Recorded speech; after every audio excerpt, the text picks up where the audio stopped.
Nah, apakah seluruh resolusinya seperti itu? Kalau sejauh saya membaca, memang kelihatannya itu kalau tidak hati-hati, itu memang sepertinya itu seperti cerita fiksi ya, gitu. Orang mengatakan, oh itu ceritanya cerita tentang legenda. Oh itu ceritanya tentang mitos.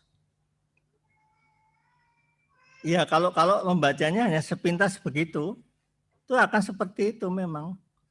Saya tidak mengingkari itu memang. Maka banyak peneliti itu mengatakan, oh itu hanya fiksi kok.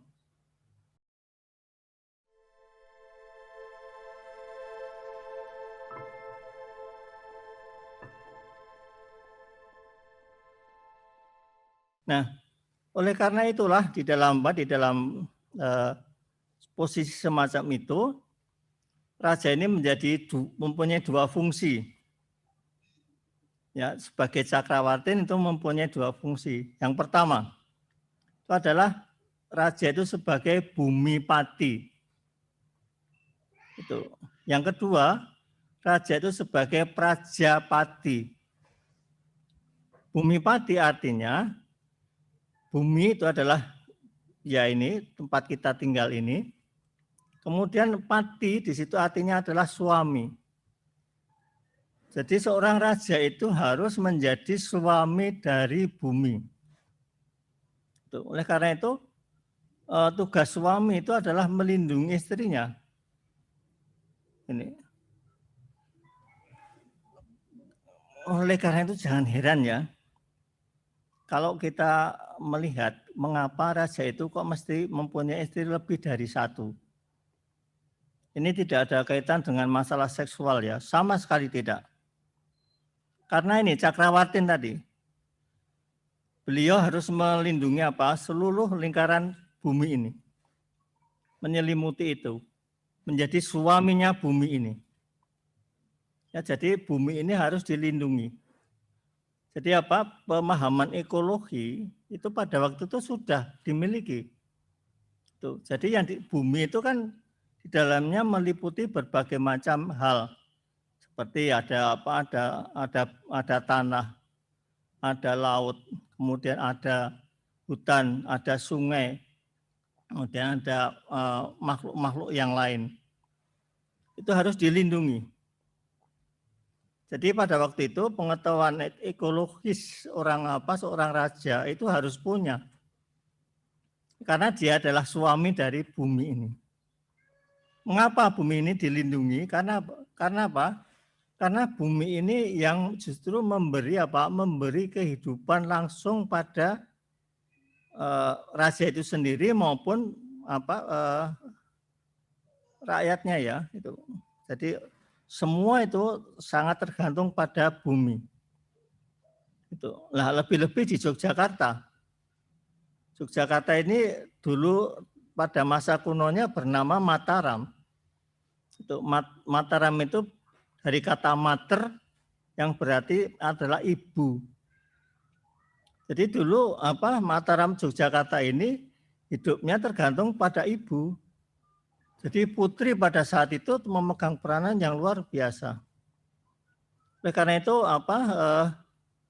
kalau kita lihat itu yang namanya di Yogyakarta ini ditemukan arca Durga itu paling banyak ditemukan.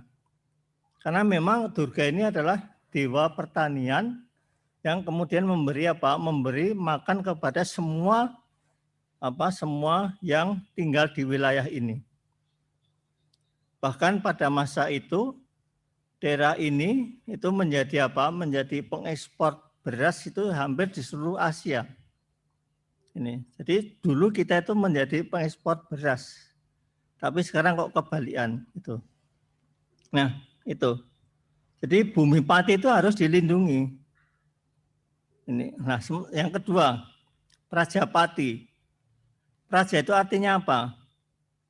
Praja itu artinya adalah rakyat. Atau kalau dalam bahasa Jawanya itu kawulo. Raja itu harus menjadi suaminya rakyat. Tuh, ya. harus melindungi rakyatnya.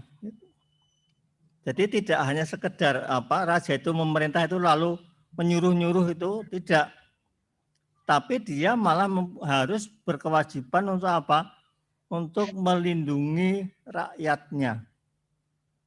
Ini. Dan yang dimaksud praja di situ bukan hanya manusianya, tetapi termasuk juga binatang. Itu hewan.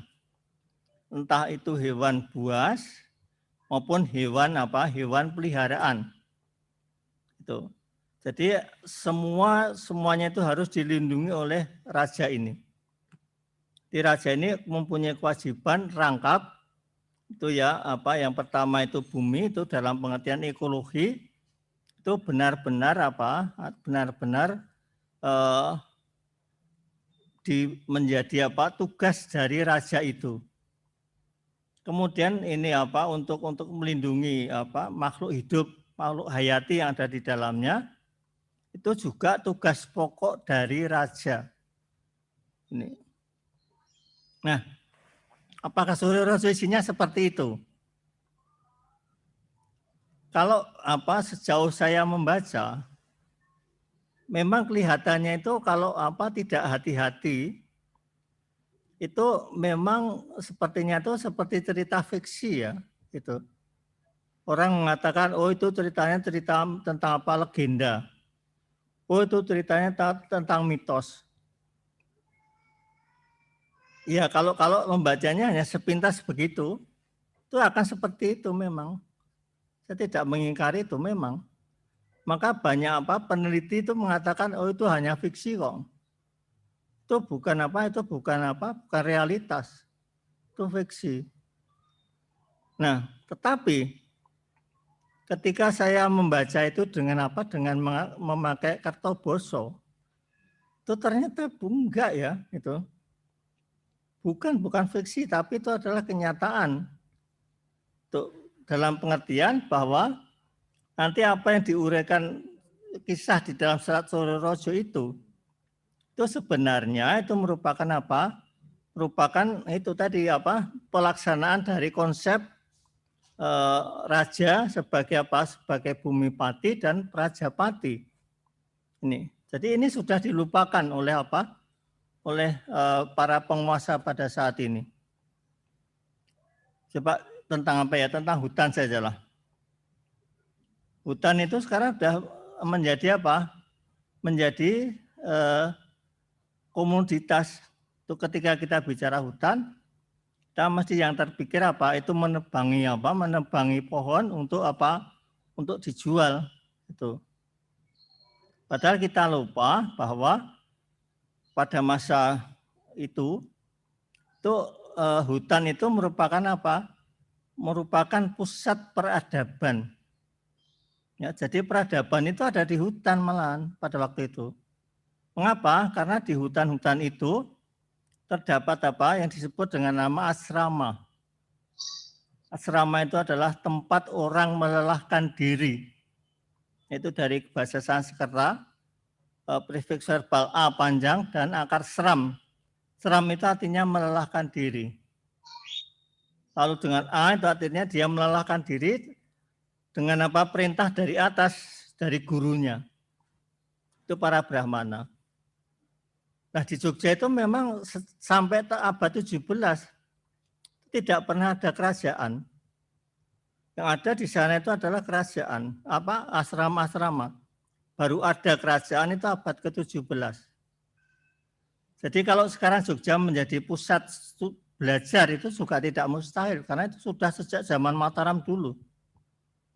Jadi Mataram Selatan pada waktu itu kan tidak pernah ada kerajaan.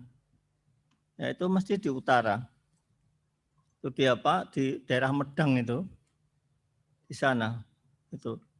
Nah, inilah mengapa hutan ini perlu mendapat perhatian betul itu. Mendapat perhatian betul agar agar nanti peradaban ini tidak hancur, tidak hilang itu. Di peradaban ini dibentuk oleh oleh komunitas-komunitas asrama yang ada di hutan-hutan itu. Coba kalau kita lihat di Yogyakarta masih sisanya. Misalnya di Pelosok Kuning. Jadi sekarang menjadi pesantren itu ya. Kemudian di Melangi. Kemudian di Mangir, di Kota Gede. Kemudian di Wotgaleh. Itu masih ada sisa-sisa yang dulu merupakan asrama-asrama zaman kuno dulu. Di situ itulah teknologi dikembangkan ya.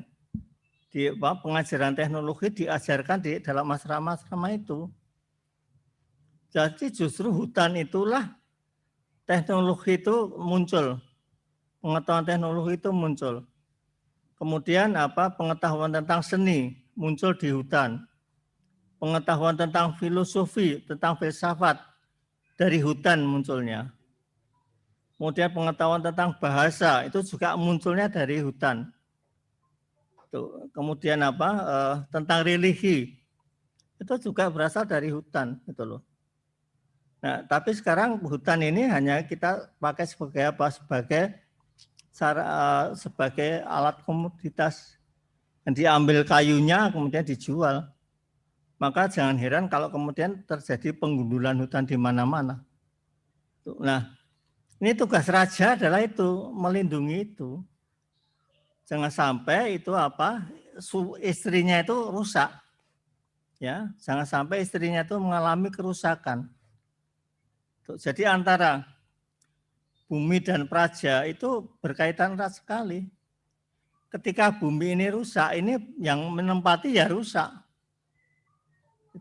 Nah, kadang-kadang yang merusak bumi ini adalah yang menempati itu. Nah, ini tugas raja pada waktu itu untuk apa? Untuk memperbaiki, kemudian untuk mengatur kembali dengan cermat itu perjalanan negara itu. Jadi jangan sampai raja ini menjadi hanya sekedar memerintah, itu tidak, tetapi ada dua hal yang perlu dipahami betul oleh raja ini. Nah, Serat Suryorejo itu isinya kayak gitu itu. Ya, hanya kemudian ini di konsep ini kemudian diuraikan dengan dengan cara seperti fiksi itu, dengan mitologi gitu loh. Itu makanya negara-negara yang ada di dalam cerita Surya Raja ini nyatanya itu hanya fiksi juga. Tetapi kalau kita cermati kemudian kita teliti secara etimologi ya menggunakan Kertoboso tadi, kita baru akan tahu betul ini sebetulnya apa isinya. Ini yang saya mohon perhatian itu. Nanti kalau ini dalam rangka untuk mengangkat Raden Mas Sundoro ini menjadi pahlawan itu, kita tahu bahwa pahlawan itu adalah orang yang sudah tidak bisa ada cacatnya ya, itu semuanya sudah serba baik.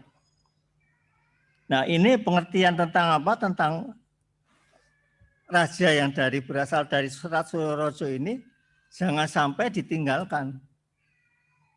Jadi kalau kita mau mengangkat ini jangan hanya sekedar mencari data yang berupa berupa misalnya jejak-jejak yang ada di wilayah di tempat-tempat di manapun lah. Ketika beliau dulu sering melakukan pengembaraan itu. Tapi ini Suryorejo ini loh. Ini adalah sumber paling pokok bagi Keraton Jogja. Itu ya. Karena sampai hari ini masih berlaku sampai hari ini di Yogyakarta.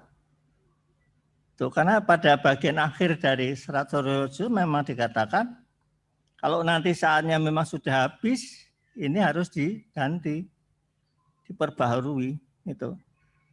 Nah ini yang ingin saya sampaikan bahwa Serat Suryorejo ini demikian pentingnya. Nanti Serat Suryorejo ini akan menjadi dasar dari semua menjadi dasar semua karya yang akan dibuat oleh HB2 itu. Jadi adanya misalnya Nanti beliau membangun pesanggrahan di Warung Boto. Kemudian di Gedung Kuning ini landasannya adalah adalah Suryo ini. Kemudian beliau juga pada masa beliau digubah lakon wayang yang berjudul Jaya Pusaka. Mengapa itu ada gitu kan? Karena apa? Karena kalau kita teliti lebih lanjut lakon Jaya Pusaka ini ya memang sesuatu yang tidak wajar. Karena apa? Karena pada waktu itu Bima menjadi raja. Ini Bima menjadi raja itu sesuatu yang nggak wajar. Karena apa? Karena Bima ini itu adalah tokoh yang berkaitan dengan apa? Dengan kehidupan langsung. Jadi misalnya dengan kehidupan yang akan datang. Ya, kehidupan ketika manusia itu sudah bisa menemui sang khaliknya. Itu. Maka sering disebut Bima itu adalah tokoh yang menjadi penguasa dari Kama. Itu di dalam filosofi dalam filosofi Mahabharata ya. Kama itu adalah keinginan. Ya, maka Bima itu selalu dikaitkan dengan apa? Keinginan untuk hidup. Ini. Nah, tetapi ini kok lalu menjadi raja gitu. Nah, ini sebetulnya nanti akan menunjukkan kisah perjalanan Raden Mas Sundoro ini. Beliau ini sebagai kesatria yang biasa hidup menjadi seorang pertapa, menjadi seorang brahmana, menjadi seorang Tirta Yatrin, itu kemudian nanti beliau ini harus naik tahta menjadi raja. Jadi itu tokoh seperti Bima kemudian menjadi raja. Tokoh yang mengutamakan kehidupan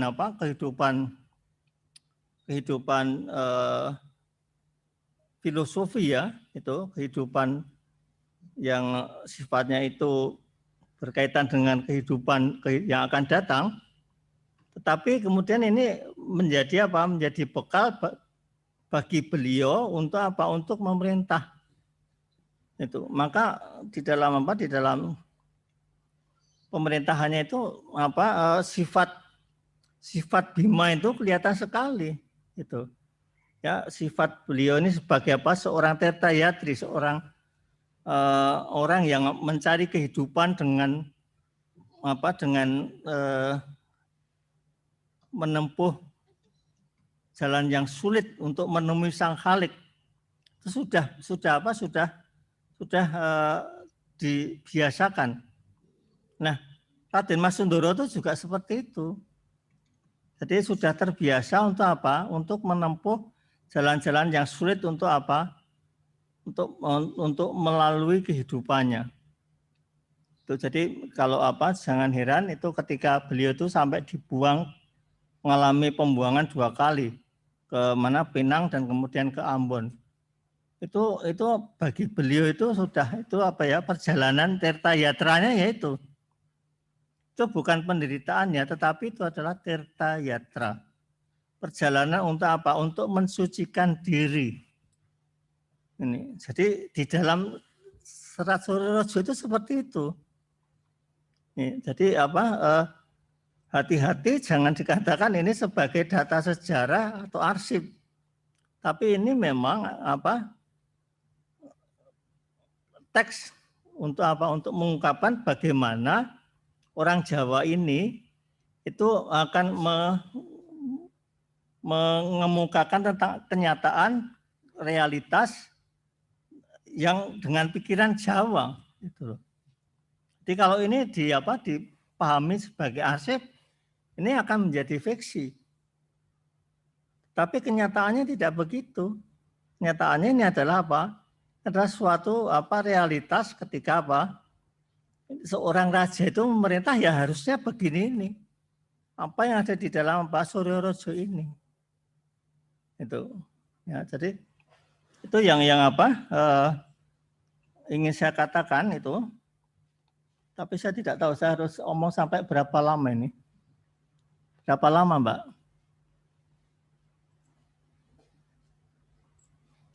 Sampai jam berapa saya harus bicara? Pukul 4 sore, Romo. Apa? Masih ada waktu sampai dengan pukul 4 sore. Oh ya. Pukul 4 sore?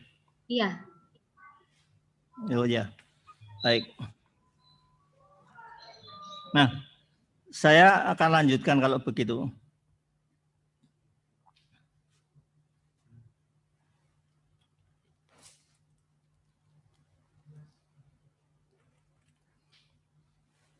Maaf, saya terpaksa minum ini.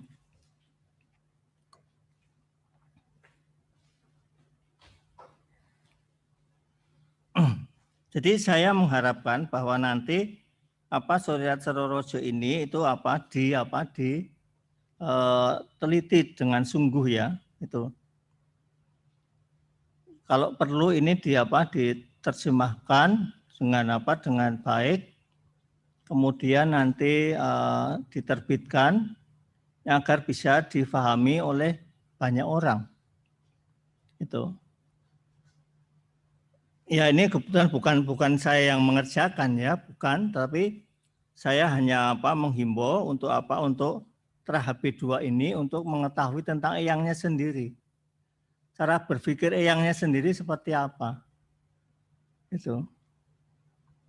Ya.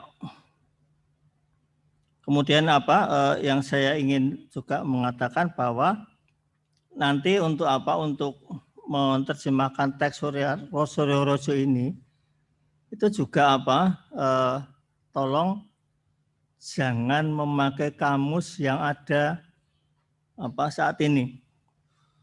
Misalnya itu kamus bahasa Jawa yang dari Balai Bahasa itu nggak akan ketemu untuk menerjemahkan Serorojo ini. Kamusnya Purwodarminto, Sastra Jawa juga tidak akan ketemu. Kemudian juga Kawijarwo karya Romo Warsito nggak akan ketemu itu ya. Ini kita harus memakai kamus yang berupa yang disebut dengan Kertoboso tadi.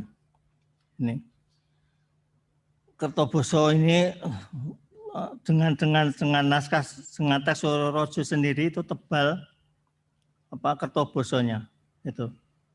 Berarti untuk mengungkapkan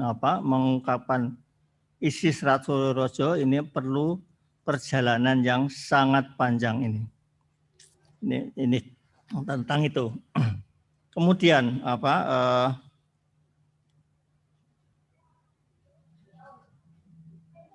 selanjutnya ya itu tentang tentang isi teks ini sendiri. Nah, kebetulan ini teksnya saya pangku ini. Ya ini ketikannya itu ini saya pangku ini. Ya. Nah ini hanya satu ya, hanya satu yang saya bawa ke sini. Karena besar sekali, karena beratnya bukan main. Ini pada waktu menjadi naskah, itu berjumlah halaman 685. Tuh. Ketika saya ketik, teman-teman dari UIN dulu yang mengetik ini, itu menjadi 450 halaman. Ini satu teks itu sekitar itu 450 halaman. Kalau dua berarti ini hampir 1000 halaman. Itu. Nah, untuk memahami teks sepanjang 1000 halaman semacam ini, itu memerlukan waktu yang memerlukan waktu yang panjang itu. Apalagi kalau nanti kita akan melakukan hermeneutika ya, itu atas teks ini. Ini memerlukan memerlukan bekal pengetahuan yang luar biasa yang harus lepas dari pengertian-pengertian yang sekarang ada ini. Jadi saya mengharap betul ya, jangan sampai ini dianggap sebagai arsip itu loh. Dan berulang-ulang kali saya menjumpai statement mengatakan ini hanya karya sastra fiksi. Itu di mata orang asing ini memang fiksi ya. Ya, berulang-ulang kali saya bertemu dengan peneliti dari entah itu dulu mendiang Pak Riklef, kemudian juga teman-teman para sejarawan di Indonesia selalu menganggap ini fiksi. Padahal enggak, bukan. Ini adalah apa? Ini adalah sejarah intelektual. Jadi ini bukan sejarah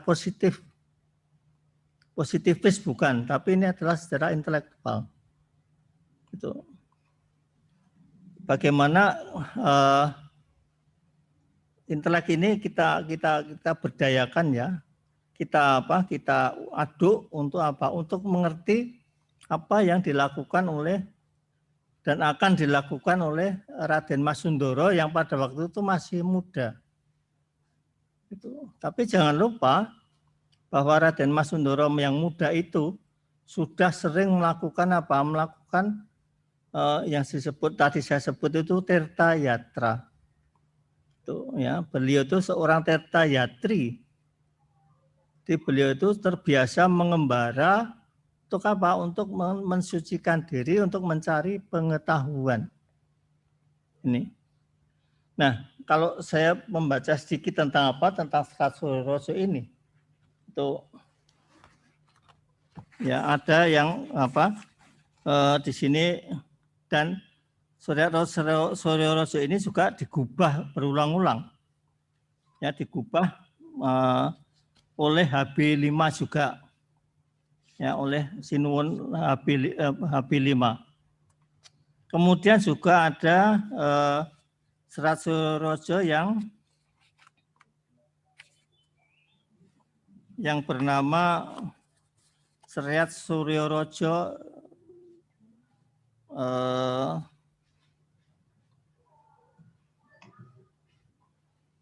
Jaya Amiseso itu. Jadi demikian pentingnya Serat Suryorojo ini itu, maka kemudian sering digubah kembali, diulangi lagi. Nah, apakah di dalam waktu mengubah dari penyalinan dari Suryorojo yang digubah oleh Raden Mas Sundoro, kemudian oleh Sinuwun kelima, apakah tidak ada perubahan? Tentu saja ada.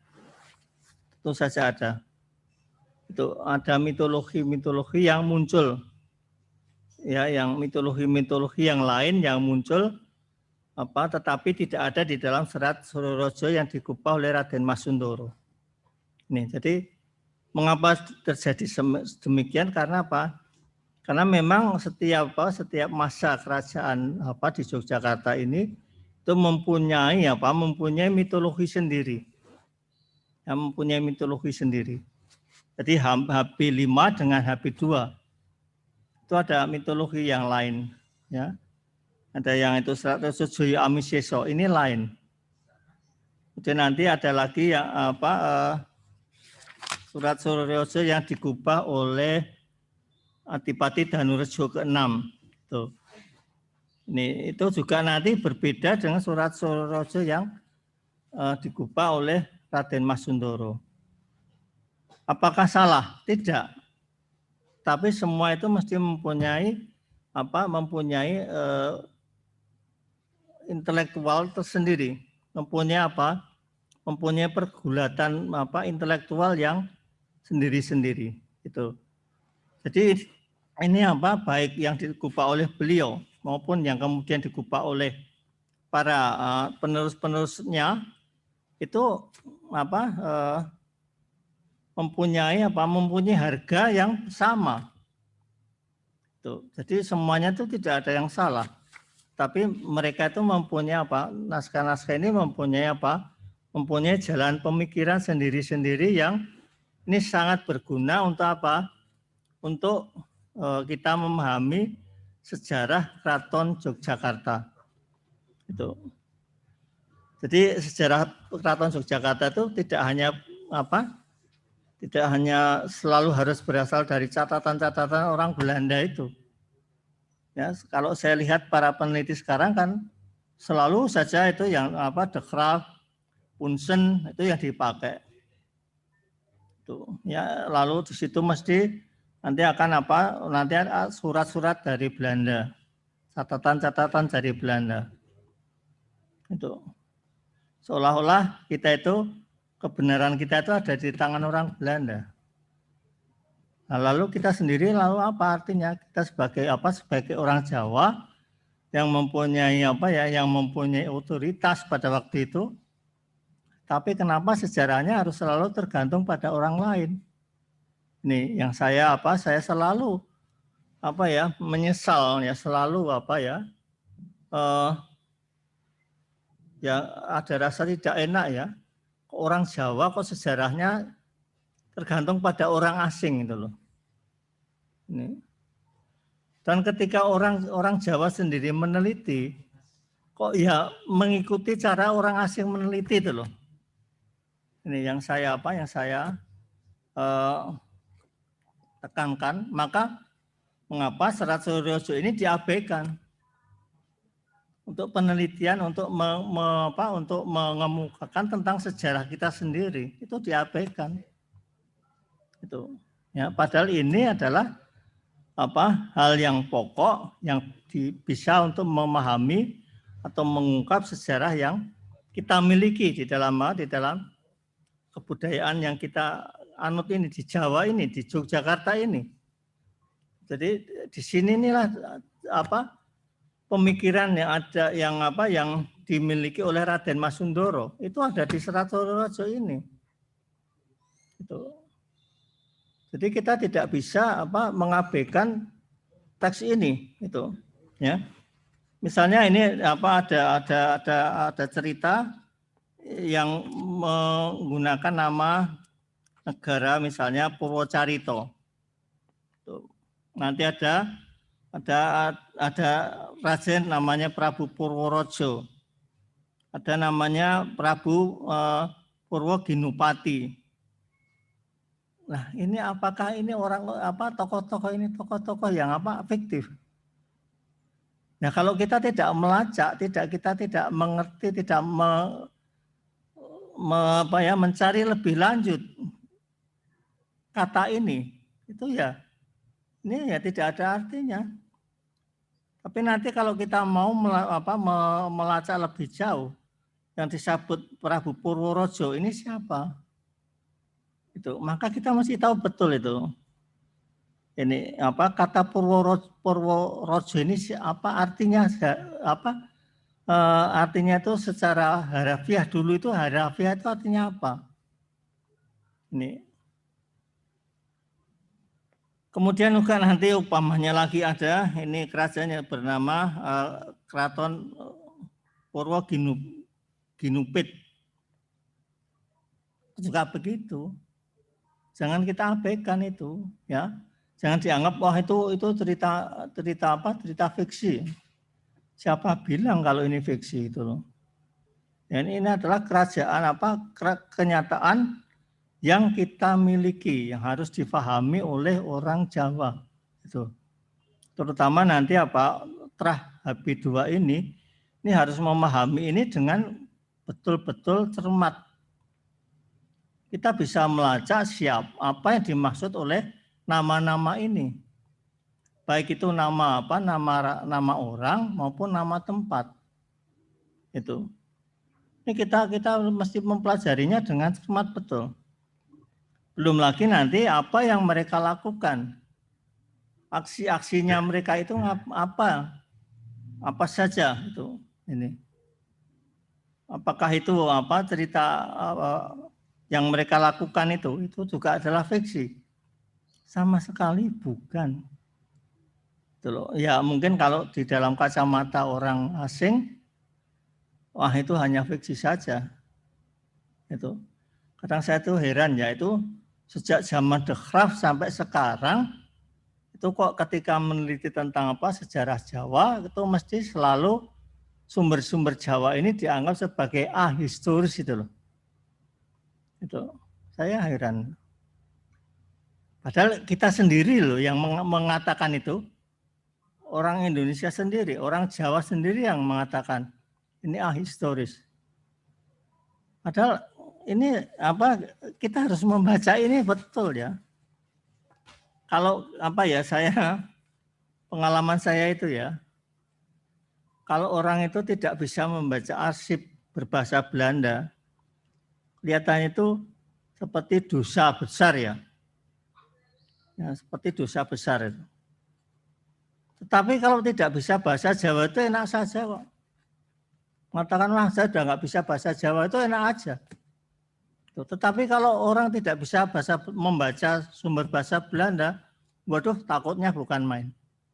Sepertinya itu akan masuk neraka gitu.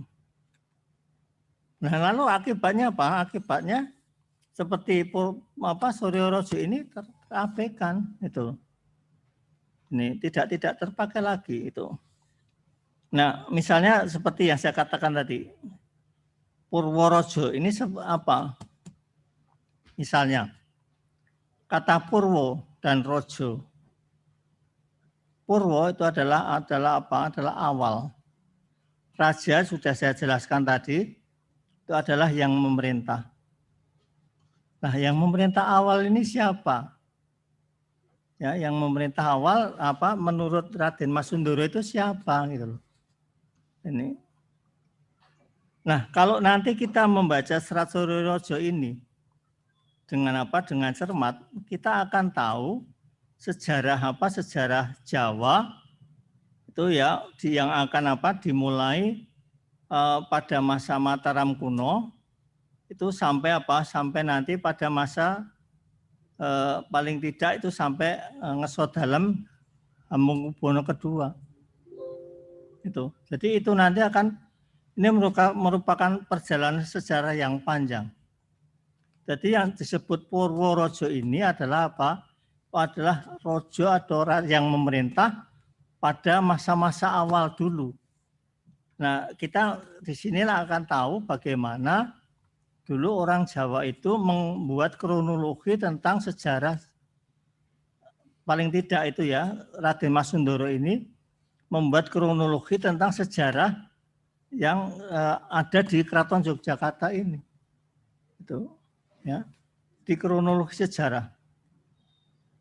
Lalu negara-negara ini juga begitu. Purwo Ginupit. Ginupit itu dari kata apa? Ya, itu kalau kita mencari di dalam Kertoboso, Ginupit itu adalah sesuatu yang rahasia ya. Ginupit itu adalah yang dirahasiakan. Jadi kerajaan awal yang itu yang masih dirahasiakan. Itu mengapa kok sampai ada kerajaan sampai raja ini dirahasiakan?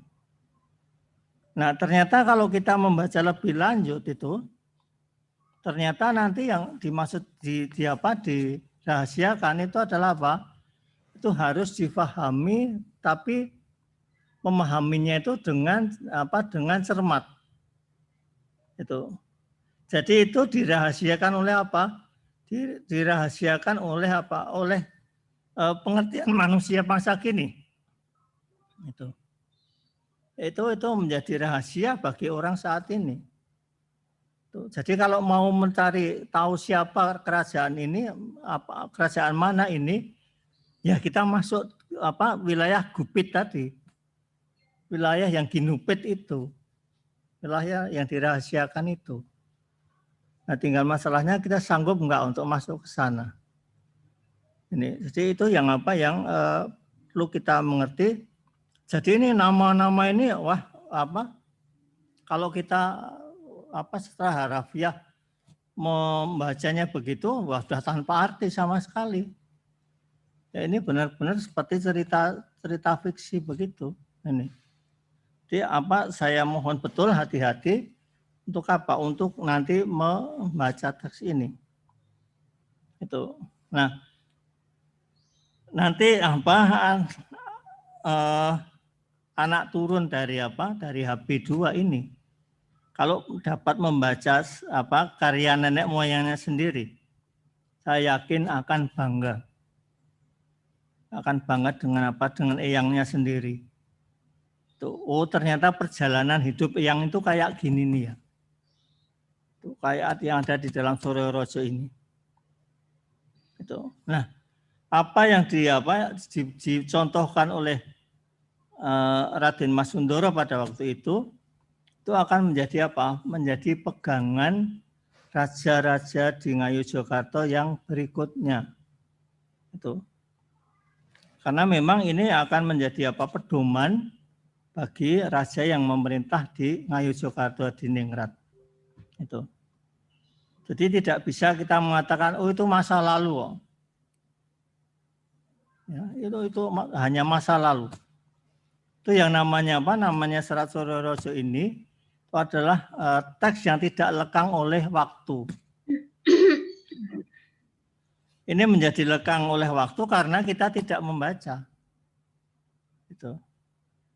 Ya, ini menjadi sesuatu yang menjadi yang kuno karena kita tidak membaca dengan cermat, kita tidak bisa menemukan pesan apa yang ada di dalamnya ini dengan benar. Ini.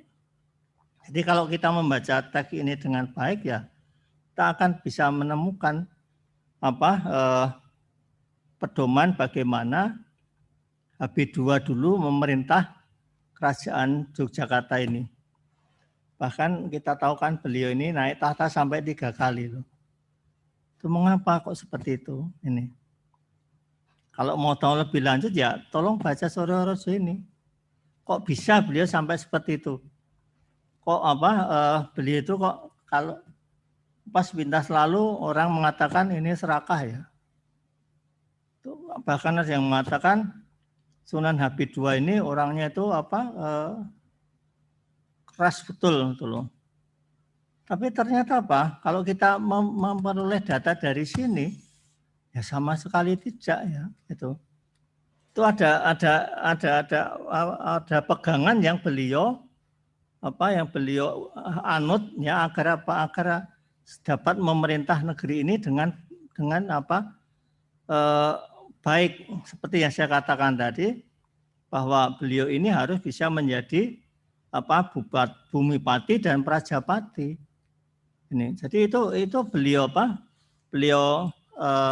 uraikan dengan cermat di dalam Serat Suryo Rojo ini. Maka saya harap betul ya nanti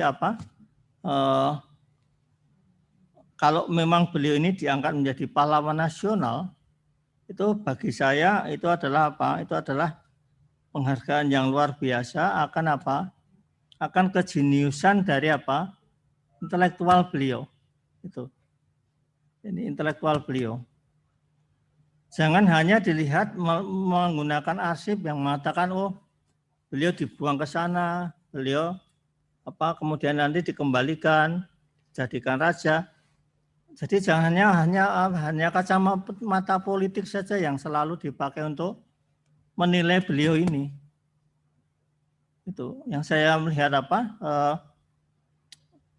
bacaan tentang sejarah ini Habib II ini mulai dulu pertama ditulis oleh Punsen ya, yang di dalam BKI tahun nomor 105 itu ya. Itu selalu kemudian juga oleh peneliti-peneliti berikutnya itu masih sama saja suaranya. Ya, itu mesti apa? Yang dibicarakan hanya soal politik. Ya, politik kaitannya dengan pemerintah kolonial pada masa itu. Ini. Tapi bagaimana beliau sendiri itu mempunyai gagasan, mempunyai intelektual yang demikian jenius tidak pernah dikemukakan, tidak pernah diangkat, tidak pernah disebarluaskan. Ya, di lingkungan anak cucunya sendiri tidak pernah. Itu ya, ini. Selama ini saya belum pernah ada orang menulis tentang Serat Suryo Rojo ini. Penelitian Suryo Rojo. Itu hanya ada satu buku itu yang ditulis rame-rame pada waktu itu setelah penerbitan teks pengetikan teks ini. oleh apa? Oleh UIN Yogyakarta. Pada waktu itu ada kerjasama antara Departemen Agama dengan Keraton Yogyakarta. Departemen Agama itu yang menjalani adalah UIN itu. Nah, ketika ini selesai ditranskrip oleh mereka, kemudian apa? Orang pada waktu itu mengadakan seminar rame-rame bicara tentang Serat Suryorojo. Tapi yaitu kembali itu lagi, pemahaman teksnya ini tidak melacak dengan menggunakan kamus yang sesuai dengan teks ini. Nah, ini memakai kamus Purwodarminto. Makanya selalu ada tanda tanya, ini artinya apa? Karena nggak ada di dalam Purwodarminto. Nah, sekarang ini menjadi pegangan bagi bagi para Yavanolog di Jogja ini terutama, itu masih memakai itu. Sastra Jawi itu. Kemudian ada yang kamus dari Balai Bahasa. Untuk membaca ini tuh ya maaf ya, hormat saya pada para pembuat kamus itu. Tapi ini untuk membaca Serat Suryorojo dan teks-teks Ngayogyakarta itu maaf itu tidak jalan. Jadi itu perlu kamus sendiri. Ya itu. Nah, ini jadi kalau ada nama-nama yang sepertinya rahasia semacam ini yang tidak mengherankan. Nanti apa yang dilakukan oleh tokoh-tokoh yang ada di dalam negara Purwogupito, kemudian nanti ada Prabu Purworojo, itu apa yang dia lakukan? Tuh, ya. Apa yang mereka lakukan itu untuk Untuk memerintah negaranya itu seperti apa? Itu. Nanti kita akan melihat bagaimana itu relasi antar negara satu dengan negara yang lain. Itu bagaimana relasinya itu. Kemudian bagaimana relasinya antara negara ini dengan dengan negara-negara dari luar Nusantara. Itu. Kemudian ada lagi relasi antara raja ini dengan dengan para Brahmana. Itu ya. Mungkin pada Masehi II itu kita sudah mengenal pesantren-pesantren yang ada. Mungkin itu ya kita bagaimana relasi antara Keraton Yogyakarta dengan pesantren Melangi, dengan pesantren Ploso Kuning. Tapi itu semua itu dituliskan dengan cara seperti ini. Jadi kita baru tahu kalau ternyata itu adalah Itu adalah relasi antara raja dengan dengan para santri di wilayah Jogja waktu itu. Tapi itu tidak jelas, tidak jelas bagi yang tidak tahu ya, bahwa ini adalah sebetulnya adalah suatu kegiatan yang benar-benar berlangsung pada masa itu. Nah, ini yang saya itu hanya mengharap ini. Ya, mungkin ini waktunya tidak terlalu lama lagi, mungkin saya akan menutup kata ini untuk bagian Suryorojo ini. Jadi menurut saya itu yang namanya Serat Suryorojo ini itu memuat 3 titik waktu, 3 titik kala, yaitu masa lalu, masa kini, dan masa mendatang. Nah, naratif teks ini, Serat Suryorojo ini, itu dibentuk dengan mitologi. Itu. Ingat ya bahwa mitologi itu bukan sesuatu yang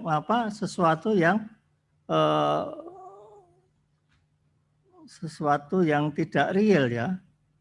Tapi ini adalah realitas yang sifatnya itu intelektual yang dimiliki oleh seorang pujangga seperti beliau ini.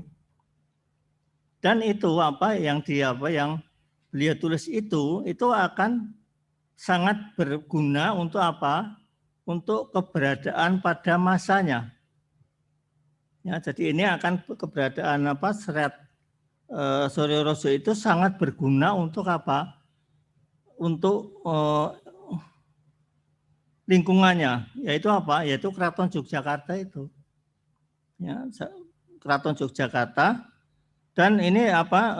Beliau menulis ini dalam rangka apa? Dalam rangka untuk menuju masa mendatang.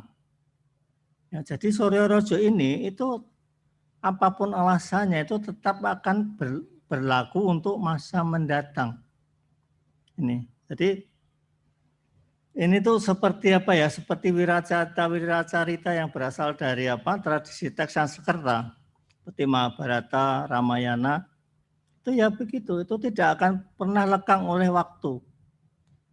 Ya, jadi kapanpun itu akan dapat difahami, dimengerti itu. Jadi tidak bisa kita mengatakan oh ini kan cerita kuno. Ini adalah masa lalu.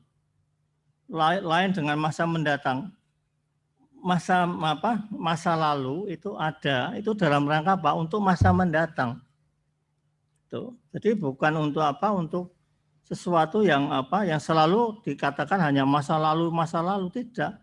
Masa lalu itu akan berarti untuk masa mendatang. Itu. Jadi surat Suryo Rojo ini akan tetap berlaku sampai ya ketika bumi ini sudah tidak ada lagi. Ya ini tetap akan bisa berlaku. Ini. Nah, yang penting itu adalah surat Suryo Rojo ini adalah apa? Ini adalah sebagai hasil pengolahan intelektual dari sang pujangganya. Yaitu siapa? Yaitu Raden Mas Sundoro. Ini. Jadi kita jangan pernah kita mengabaikan intelektual beliau. Ini jangan pernah diabaikan karya intelektual semacam ini. Itu, ya. Ini akan menjadi pedoman yang berguna untuk masa kini, masa lalu, masa kini, dan masa yang akan datang. Jadi ini surat Suryo Rojo ini benar-benar itu akan menjadi pedoman, menjadi pegangan itu paling tidak itu bagi raja yang memerintah. Tetapi ketika saya sendiri membaca teks ini, ternyata ini juga akan berlaku untuk apa? Untuk yang tadi saya katakan raja itu menjadi pelindung dari rakyat, itu ternyata surat Suryo Rojo ini tidak hanya berlaku untuk pegangan rajanya, tetapi juga untuk pegangan yang dilindungi. Ya, menjadi pegangan dari dari rakyat yang dilindungi di Yogyakarta ini. Ini. Nah, sekarang rakyat di Yogyakarta ini ya heterogen ya, itu heterogen. Tidak hanya orang Jogja yang ada di sini. Nah, makanya kalau sampai teks ini itu bisa disebarluaskan itu ini nanti implikasinya tidak hanya di Jogja, tapi ini akan berimplikasi di seluruh negeri ini.